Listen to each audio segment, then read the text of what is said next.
Olá! Você tem dificuldades em reconhecer uma equação de segundo grau na sua forma reduzida? Ou para encontrar os seus coeficientes? Se a sua resposta for sim, fica comigo que eu vou te mostrar como realizar tudo isso depois da vinheta.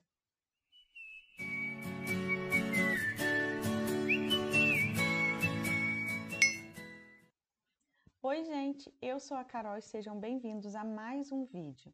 Na aula de hoje, nós vamos aprender a identificar os coeficientes de uma equação de segundo grau e a transformar uma equação toda bagunçada na forma reduzida. Então, vamos comigo para a lousa? Veja que aí nós temos alguns exemplos de equações. E aqui no cantinho temos a equação na sua forma reduzida. O que nós devemos sempre lembrar? Uma equação na forma reduzida, ela vai ter o coeficiente a, que é o número que vai estar acompanhado do x ao quadrado. Temos o coeficiente b, que é o número que vai estar acompanhado da letra x. E por último, temos o termo independente, que é o c e não vem acompanhado de nenhum número. Bom, agora vamos aqui para os nossos exemplos. Se vocês repararem, todos eles são iguais a zero. Isso é um requisito da forma reduzida da equação. Se você observar, a forma reduzida da equação está igual a zero. Então, para você identificar os coeficientes, a sua equação tem que estar igual a zero. Se tiver qualquer outro número depois da igualdade que não seja o zero, não pode achar o coeficiente. Você tem que primeiro colocar na forma reduzida para depois encontrar o coeficiente. Se você não sabe como, fica tranquilo que eu vou te ensinar daqui a pouco. Então, vamos começar aqui com a nossa primeira equação. Eu disse a vocês que a é o termo que acompanha o x ao quadrado. Então, quem está acompanhando o x ao quadrado aqui é o número 2. Então, ele é o valor do coeficiente a. Repare que é apenas o 2. A letra x não vem para o coeficiente, é apenas o número. Agora, o coeficiente b é aquele que acompanha o x. Então, tá aqui, ó, o número 7, apenas ele. O x não acompanha. Por último, o termo independente, que aqui no caso é o 5. Então, a letra C, que é o termo independente, é representado pelo número 5. Reparem o seguinte, o 2, o 7 e o 5 eram todos positivos. Quando os coeficientes são positivos, não há necessidade de eu trazer o sinal para cá. Então, eu coloco apenas o número. Mas se você quiser colocar o sinal de positivo aqui, pode. Agora, vamos para mais uma questão. Quando nós temos os três coeficientes diferentes de zero, ou seja, nós temos 2, 7 e 5, nenhum aqui é zero. Então, nós temos uma equação completa. Se algum deles for zero, ela se torna incompleta. Por quê? Porque está faltando um pedaço. Vamos para o segundo exemplo. Coeficiente A está aqui, ó, acompanhando o x ao quadrado, 3. Coeficiente B está aqui acompanhando o x, mas repare que agora ele tem um sinal de negativo. Isso significa que eu preciso trazer esse sinal para cá, menos 10. Tá bom? O negativo você não tem a opção de colocar ou não. Ele é obrigatório, ele tem que aparecer. Vamos agora para o termo independente, que no caso aqui é um positivo. Aí aquela história que eu falei para você. Você pode colocar o positivo aqui ou não, tá? Fica a sua escolha. Os dois jeitos estão corretos. Mais uma vez, você tem os três termos, então ela é uma equação completa.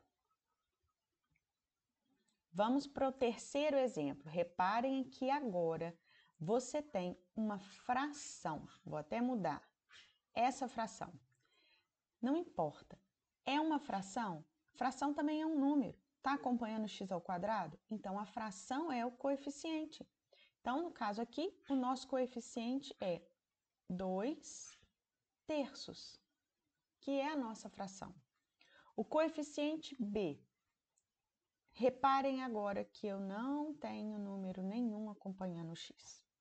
Vamos relembrar o que vocês aprenderam no ano passado, no 8º ano, ou melhor, no 7º ano. Toda vez que uma letra não vem acompanhada de um número, quer dizer que o número que está ali, ele está escondido, ou ele está se escondendo, que é o número 1. Toda vez que uma letra em qualquer equação não estiver acompanhada de um número, quer dizer que ela vale 1, uma unidade apenas. Então, aqui o nosso coeficiente b é 1. Já o coeficiente c vem com sinal negativo. Então, mais uma vez, o sinal negativo é obrigatório. Então, coloca aí o menos 1. De novo, temos os 3 coeficientes. Então, mais uma equação completa. No próximo exemplo, o meu x ao quadrado agora está sozinho, não tem nenhum número aqui. O que eu acabei de falar? Quando a letra não vem acompanhada de um número, quer dizer que é uma unidade. Então, meu coeficiente A vale 1. Coeficiente B está negativo, ó, menos 2. Eu tenho que trazer por obrigatoriedade o sinal para cá, menos 2. Coeficiente C também está negativo, ó. Então, tenho que trazer esse negativo para cá por obrigatoriedade, menos 9. E mais uma vez temos os 3 coeficientes. Isso torna a nossa equação completa. Vamos para a próxima. Mais uma vez, não temos número acompanhando a letra. Se não temos número acompanhando a letra, quer dizer que a letra vale uma unidade. Coeficiente B.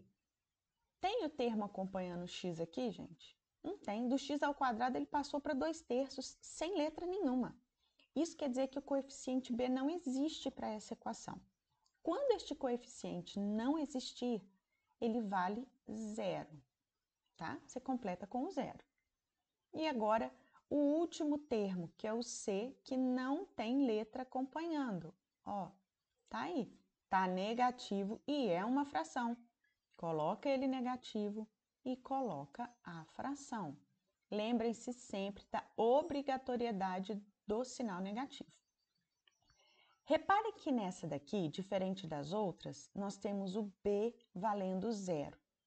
Quando uma das letras B ou C valer 0, temos uma equação incompleta. Aí vocês vão me perguntar, e o A? Quando que o A vai valer 0? Nunca, tá? Numa equação do segundo grau, o termo A tem que ser sempre diferente de 0. Nunca, nunca, nunca pode ser igual a 0, tá? Jamais, gente. Ele tem sempre que ser diferente de 0. Por quê? Porque se uma equação do segundo grau perder o ax ao quadrado, ela passa a ser uma equação de primeiro grau, tá? Por isso que nunca o A pode valer 0, apenas o B e o C. Vamos para o próximo exemplo, então. Aqui nós temos o 5 acompanhando o x ao quadrado. Então, o coeficiente A vale 5. E, mais uma vez, não temos o coeficiente B. Repare que ele foi direto para o menos 1. Então, o coeficiente B vale 0. E o termo independente está aqui, negativo. Então, menos 1.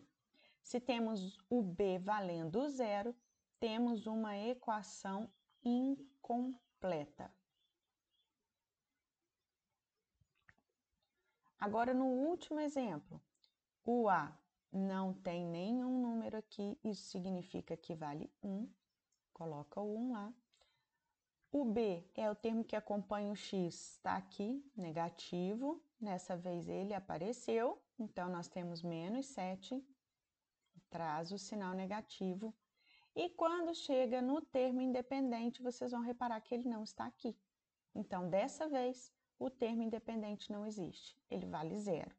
Então, uma das letras valendo zero torna essa equação incompleta. Que letra, hein? Mas tá bom. Então, aí nós vimos como uma equação pode ser completa e incompleta através dos coeficientes. Só que essas equações já estavam prontas, bonitinhas, na sua forma reduzida. Pode acontecer das equações não virem na forma reduzida, que são o caso destas três. Se você reparar, nenhuma delas está igual a zero. Aqui nós temos igual a 6, igual a 7, e aqui nós temos uma outra equação depois da igualdade.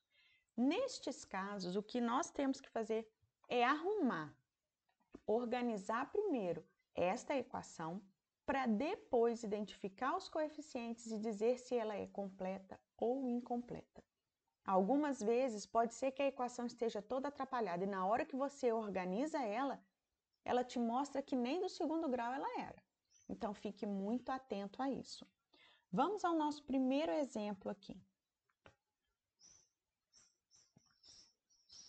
Nós temos x ao quadrado mais 2x e o 6 aqui do outro lado. Primeira coisa que eu tenho que fazer é trazer o número 6 para antes da igualdade. Lembre-se do conceito lá do 7º ano. Tudo que você faz de um lado, você repete do outro. Então, para que esse 6 suma daqui e fique zero, eu vou diminuir 6, porque 6 menos 6 são zero. Então, aqui também eu vou diminuir 6. Por isso que a gente fala que a gente pega o número que está de um lado da igualdade, transporta para o outro lado, invertendo a operação que ele faz. No caso aqui, ele era um número que estava somando. Ele passa para lá um número que está subtraindo por conta desta propriedade que vocês aprenderam lá no 7º ano. Então, a nossa equação vai ficar x ao quadrado mais 2x menos 6 igual. Agora, aqui você tem 6 menos 6, vai zerar. Igual a zero. Repare que agora ela está do jeitinho que a forma reduzida me pede. Então, aqui eu tenho o valor do A sendo 1, tenho o valor do B sendo 2, e por último, tenho o valor do C, que está com o sinal negativo, e que eu falei sem parar, da obrigatoriedade de trazer o sinal negativo. Então, se eu tenho aqui as três equações, os três coeficientes, isso mostra que a minha equação é uma equação completa. Mas primeiro eu tive que organizar ela para descobrir se ela realmente seria completa ou não. Vamos para o segundo exemplo. Mais uma vez eu tenho que tirar esse 7 daqui. Então, vou subtrair 7 de um lado, vou subtrair 7 do outro. E a minha equação vai ficar 3x ao quadrado menos 10x mais 4 menos 7 igual a 7 menos 7, 0. Perfeito, já está na forma reduzida? Não, ainda não está. Por que ainda não está na forma reduzida? Porque aqui eu tenho esse 4 menos 7. Nossa, desculpa, ficou muito escuro. Porque aqui eu tenho o 4 menos 7. E esse 4 menos 7 tem que ser resolvido antes de você achar os valores dos coeficientes A, B e do termo independente. Então, resolvendo, nós vamos ter 3x ao quadrado menos 10x mais 4 com menos 7. Como eu faço essa conta? Você tem 4, mas você precisa pagar 7. Você vai conseguir saldar a sua dívida? Não. Ainda vão lhe faltar 3. Então, vão faltar 3. O resultado, menos 3. Igual a zero. Agora sim, nós vamos tirar os coeficientes. A valendo 3. B valendo menos 10. E olha o sinal negativo. C valendo menos 3 e de novo o sinal negativo. Então, essa nossa equação tem os 3 coeficientes, ela é uma equação completa. Vamos para o último exemplo? Agora aqui, nós temos praticamente uma equação inteira do outro lado da igualdade. Então, tudo isso eu tenho que transportar para o primeiro membro. Aqui já vou fazer de uma forma mais direta com vocês. Se eu vou transportar para o primeiro membro, basta eu trocar a operação que eles fazem. Então, aqui, na primeira parte, no primeiro membro da minha equação, eu tenho x² menos 7x. Agora, na segunda parte, o 5 estava somando, então eu troco a operação. Ele vem para cá subtraindo, menos 5x. O 3 estava subtraindo, então ele vem para cá somando, mais 3x. O 2 estava somando, vem para cá subtraindo, menos 2x. E por fim, quando eu passo todo mundo, basta eu colocar igual a zero. Agora eu tenho que organizar essa equação. Vamos separar elas por cores? Bom, x², tenho apenas esse. Ótimo. X, que é o verdinho, que nós estamos usando como verdinho. Deixa eu pegar um verdinho bem claro. X eu tenho, o 7, o 5, o 3 e o 2. Repare que eu tenho isso tudo aqui, tá todo mundo acompanhado do x. Ah, não está não, perdão. Olha, esse 3 aqui, não tinha x. Então, perdão. Esse 3 não tem x. Então, ele não vai estar acompanhado de nada. Tá vendo como às vezes uma falta de atenção faz a gente errar? Então, não façam isso, tá? Vou escrever ele aqui de novo. Vamos lá. O 3 trocou de lado e ficou positivo, sozinho. Esse 3, então, é a cor amarelinha, Porque ele está representando o coeficiente. Deixa eu trocar minha ponta. Ele está representando o coeficiente, o termo independente, C. Então, ele está aí, sozinho. Agora, eu vou organizar isso para ver essa equação, o que ela vai me dar. Ela vai ser completa ou incompleta? Não dá ainda para saber, Vamos juntar todo mundo agora. x² eu só tenho esse, que está marcado de azul. Então, vou repetir ele. Agora, o x, eu tenho menos 7, menos 5 e menos 2. Todos são negativos. Então, como que eu faço essa conta? Imagina que eu estou devendo R$7 para uma pessoa, devendo R$5 para outra, devendo R$2 para outra. Então, se eu somar a dívida das 3 pessoas, eu vou ter 7 mais 5 mais 2, que são 14. Então, eu estou devendo 14. Então, eu ponho o sinal de negativo acompanhado do x. E agora, o único que não tem letra, que é o 3. Mais 3. Igual a zero. Pronto. Aqui temos mais uma vez uma equação com os 3 termos aparecendo. Aqui o A, que não tem valor nenhum, então a gente já sabe que vale 1. O B, que vale menos 14. E por último, o C, que vale 3. Ou seja, tenho os 3 termos, é uma equação completa. Então, não se esqueça, sempre organize a sua equação antes de verificar se ela é completa ou incompleta. Sempre certifique-se de que está igual a zero antes mesmo de você achar os coeficientes A, B e C. E, por favor, fique atento para não cometer um erro como eu fiz aqui. Ainda bem que nós vimos rapidinho tudo o que estava acontecendo, né? Bom, então a aula de hoje foi isso. Eu espero que você tenha gostado, tenha aprendido. Deixe o seu joinha, curta, comente, compartilhe o vídeo com os seus amigos. Durante essa semana de estudos, se cuide e fique bem.